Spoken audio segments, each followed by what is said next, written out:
Hello nga guys, no, nandito na lang tayo, no. I-update ko lang po kayo gabi na, no. Anong oras na ba? Lang.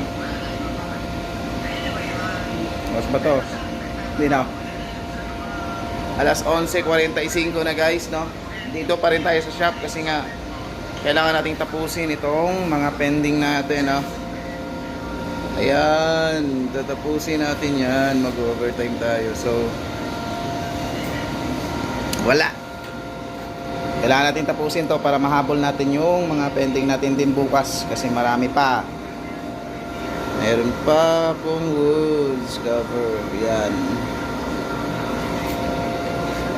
Patapos. Ayan pa. So bukas ulit. Update ko kayo guys, no? Overtime. Bye-bye.